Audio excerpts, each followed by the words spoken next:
Hello friends. The privatization of two public sector banks has again come to the forefront of discussions in banking circles after news came out that the Banking Laws Amendment Bill 2021 is to be taken up during the winter session of the Parliament. The bill intends to effect amendments in Banking Companies Acquisition and Transfer of Undertaking Acts 1970 and 1980 and incidental amendments to Banking Regulation Act 1949. It is in the context of the Union Budget 2021 announcement regarding privatization of two public sector banks. These bills will clear the decks for regulatory approvals required for privatization of the banks. The bill is not likely to mention the names of the two banks that are going to be privatized. Instead, the government would create enabling legislation for privatization of public sector banks.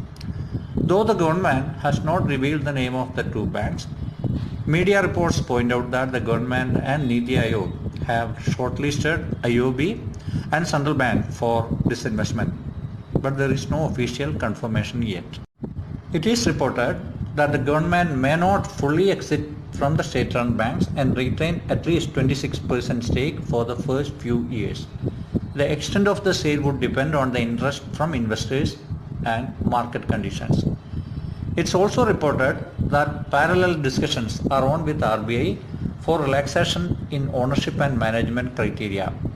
These are aimed at making room for a wider pool of bidders such as NBFCs that are owned by corporate groups.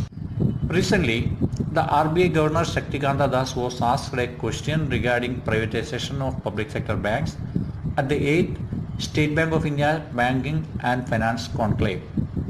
One of the participants in the audience asked him about the announcement made by government regarding privatization of two public sector banks in addition to the privatization of IDBI Bank.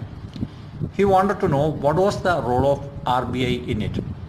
He also wanted to know whether there was any time limit for the privatization process because there has been some uncertainty in some of these banks caused by the government's announcement and that their work was getting affected. To this query, the RBI governor replied that it was actually a question for the government, but from whatever knowledge he had about the proposals, he can only tell that the process of privatization will be a market-driven one. He also said that privatization should be happening and the matter is under discussions between the government and RBI. As the owner and principal shareholder of those two banks which the government would identify, the government has to go to the market and follow the market-linked procedure for disinvestment. So far as RBI is concerned, when the new promoters are selected, the RBI will scrutinize the promoters from the point of view of the fit and proper criteria. That is, the incoming promoters should meet the regulatory requirement of being fit and proper as per RBI guidelines. That's the primary role of RBI in this process.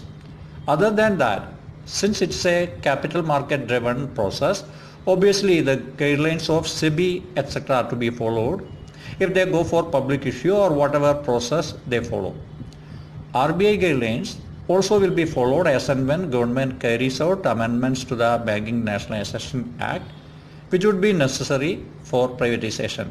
Then the RBI will get an opportunity to give its comments to the government on the draft amendment proposals. So, this is what the RBI governor had to say about the privatization process of public sector banks, which is going to gain momentum once the bills are presented in the Parliament for amendment of the Nationalisation Act. Thank you.